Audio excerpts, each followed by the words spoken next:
From Washington, D.C., this is Middle East Focus. Welcome to Middle East Focus. I'm Alistair Taylor, MEI's editorial director, and today we're going to be talking about Iran's upcoming presidential election, set to be held on June 18th. The election comes at a pivotal time for the country, as it faces a serious economic crisis and growing popular dissatisfaction at home, as well as a changing regional environment and ongoing talks over the revival of the 2015 nuclear deal.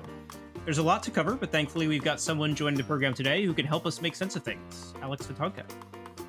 Alex is the head of MEI's Iran program, a senior fellow with the Frontier Europe Initiative, and the author of the recently released book, The Battle of the Ayatollahs in Iran, which explores the internal policy process in Tehran by following two key regime personalities, Ali Khamenei and Akbar Rafsanjani. Alex, welcome back to the program, and thank you for joining us. Thank you for having me, Alistair.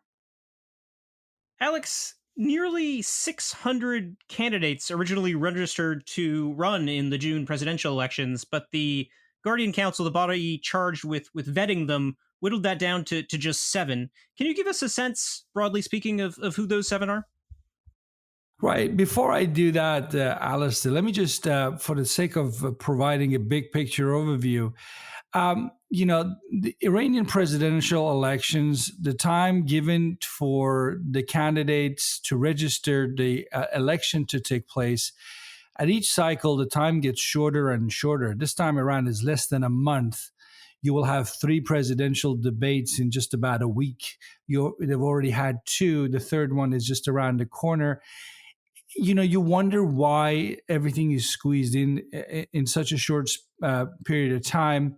But I have a pretty good idea what's going on. But before I get to that, let me just tell you about the candidates. So at each election time in Iran, particularly presidential elections, people show up at the Ministry of Interior downtown Tehran and register. And, sometimes you've had thousands of people. On this occasion, had just about 600 who show up and want to sort of give the presidency a go, if you will. We know, based on past elections, that the vast majority of people who want to run for office are immediately disqualified. In fact, their registration form will not even be looked at. On this occasion, about 95% who wanted to run were within 48 hours pretty much clear that they weren't going to make the cut. In fact, of about the 600 people that did try and run, none were women. None came from anything that looks to me like an independent political background. You had some mavericks in there. You had some people who were there really just to promote their personalities, but no political chance to actually make it to the election. Which takes me to the one point I really do want to make, which is that the Islamic Republic likes to pretend that they have these colorful elections. But very quickly you realize actually the whole thing is very closely and carefully regulated. So you end up, as we did on this occasion, with 7 candidates, 7 men, no women, 7 men who have been members of the regime for the last 42 years since the regime was born. In other words, nobody from the outside has been able to come in and sort of be a candidate for the people, if you will, because they would not have been vetted. And here's an important agency that I should name, and that is the Guardian Council. The Guardian Council in the Islamic Republic is a body of 12 men. They are not elected by the people, but they're all pretty much there at the mercy of the supreme leader, Ayatollah Ali Khamenei, who is not elected by the people. So you can see right away, you have an unelected supreme leader who then directly or indirectly controls 12 unelected men sitting in this place called the Guardian Council, who then choose who can run for office, which legislation they can pass, and so forth. So I don't want to kill the fun here, but you can see how limited these elections are. The 7 men were handpicked. 5 of them come from the so-called hardline camp. They are regime loyalists to the core. They defend everything the regime does. 2 of the 7 candidates claim to be outsiders. They are not, but they are the token gesture for the reformist-minded voters in Iran. It's an attempt to say to the Iranian public and to the world that this is a competitive election. One of them, a gentleman by the name of Mr. Mehralizadeh, was a former governor, has been a member of the regime for as long as the regime has been around.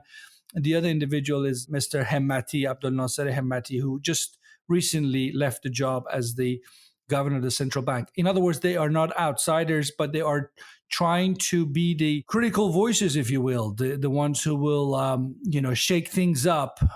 And let me stop here. There is no way anybody can shake things up in Iran, certainly not from the presidential palace, because as I just tried to explain, the presidency is something that essentially the supreme leader, the unelected supreme leader, Ali Khamenei, has control over in terms of who gets to run. And maybe even he can micromanage the election result. Now, I want to get into names if you wanted to, describe the backgrounds of key individuals. But let me just point out one, and that's Ebrahim Raisi, who, again, a regime loyalist for the last 42 years. A lot of us are speculating that Raisi will be the next president, just because simple fact that there's no other competition really, but we might be wrong, and I'll get into that if you're interested, Alistair. Absolutely, Alex. He's the presumptive front runner. Some might even say a shoe-in. What do we know about Raisi, and kind of what is he running on? Well, it's very difficult to say what he's running on. I mean, he's basically the individual who today, his position is the head of the judiciary. He ran in 2017. Back then, he was unknown. Now this is his second attempt at the presidency. He wants to sell himself. If there is one item he wants to sell himself as, is the man who can deal with pervasive corruption in the Islamic Republic. That was his big slogan of 2017. Nobody bought into it. Here's a guy who, today wants to repeat the same message. The difference is he's been now the head of the judiciary for about 2 years or so. If you haven't made any progress whatsoever on anti-corruption, why would anybody believe that you would do better as a president when you haven't done your job as the head of the judiciary, whose job it is to tackle corruption?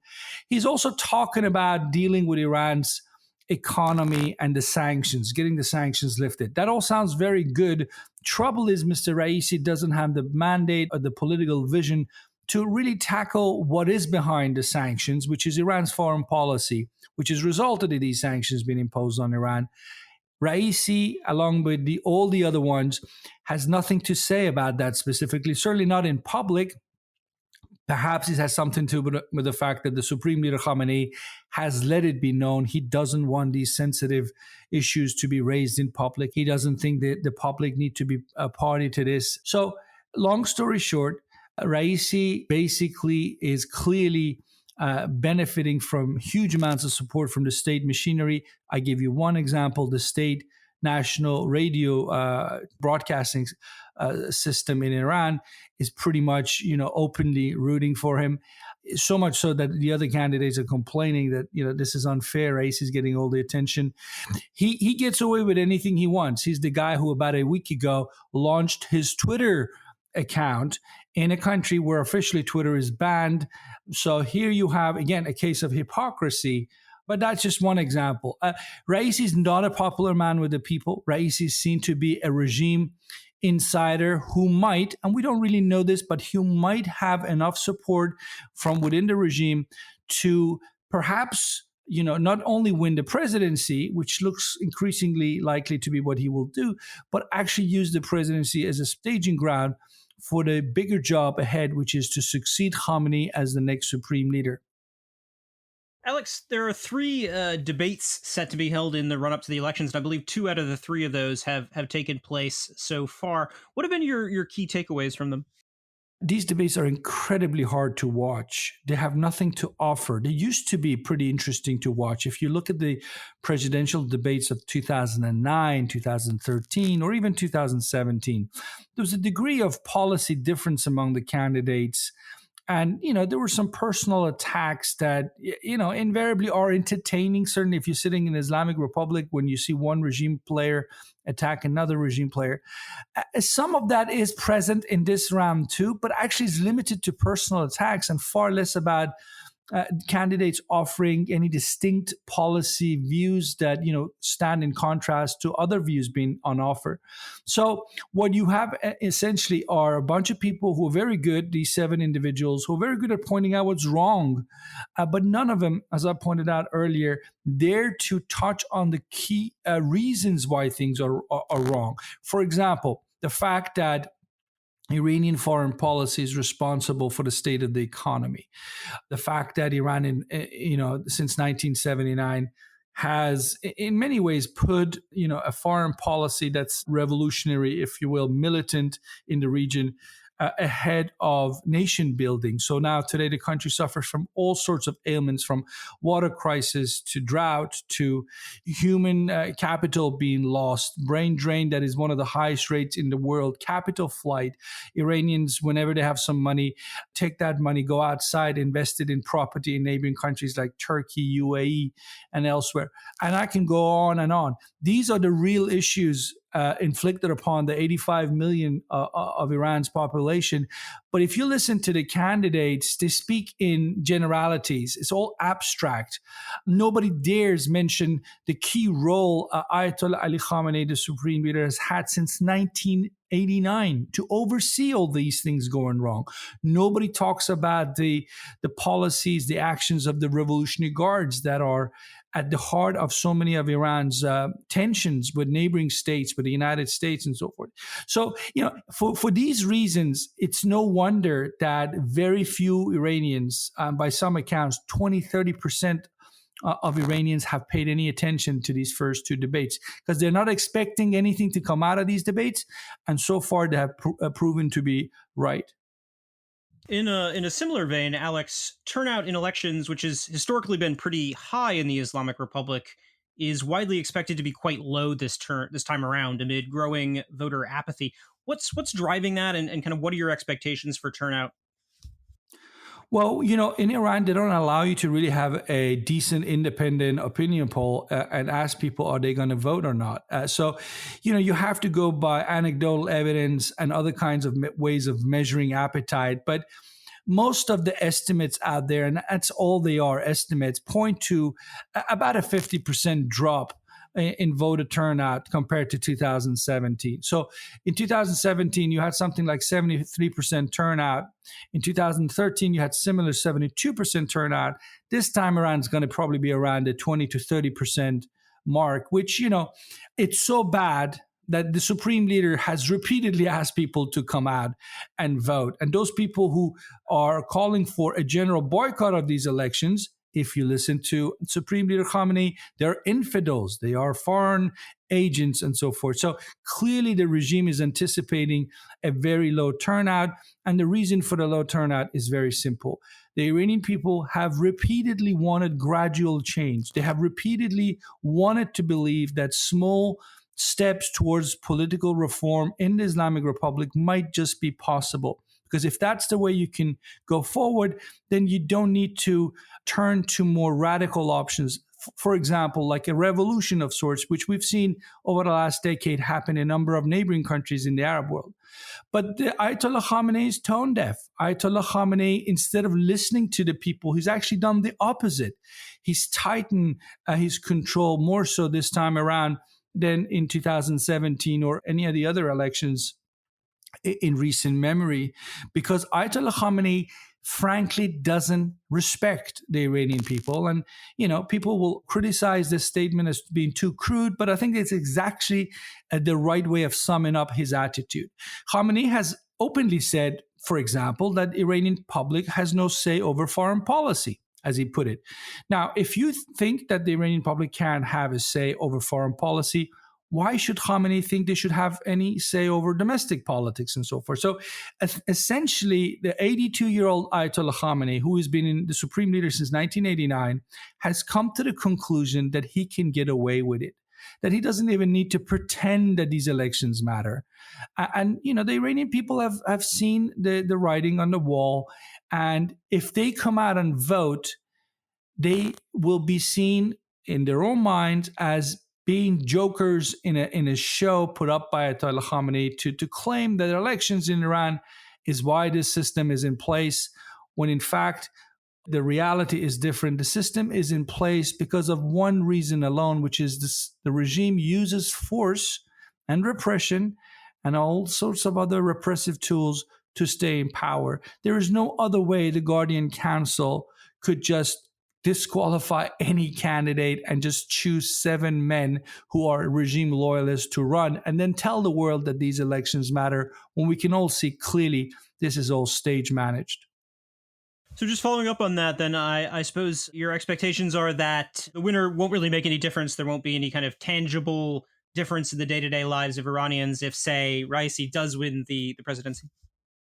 You know, there might be some differences. There always will be. If you look at Rouhani, he made all sorts of promises. If you look at Mahmoud Ahmadinejad before him, he made all sorts of promises. And Mohammad Khatami before Ahmadinejad.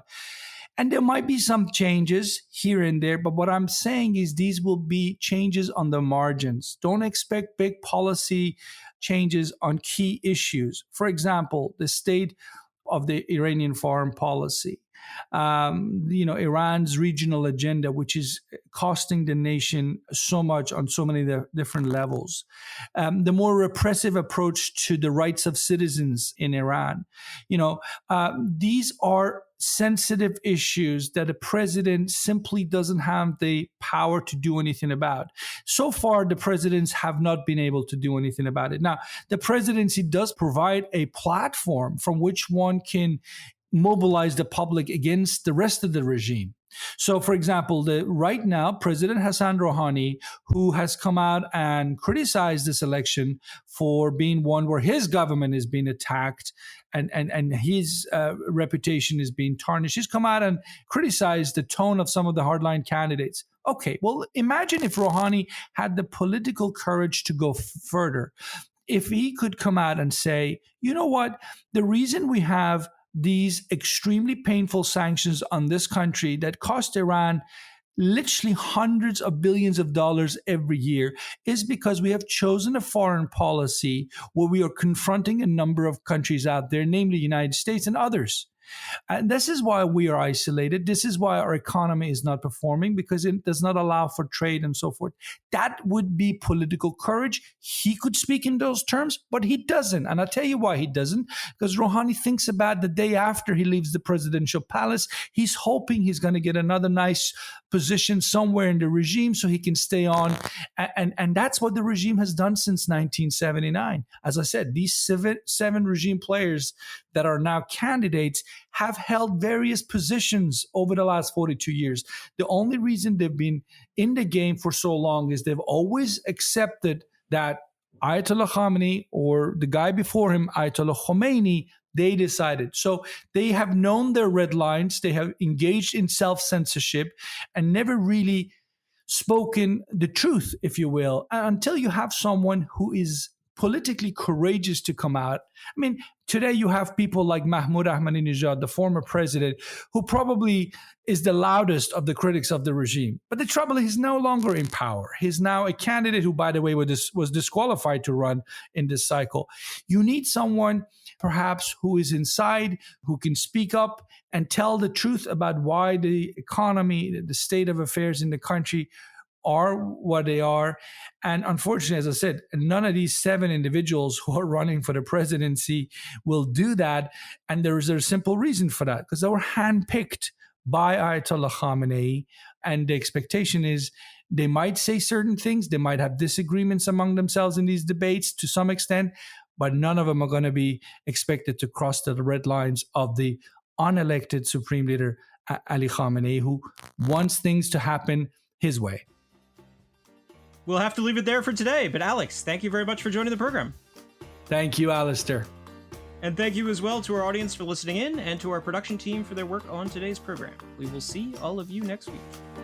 This has been a presentation of the Middle East Institute. To support MEI's programs and podcasts, please donate at www.mei.edu. Thank you for your support.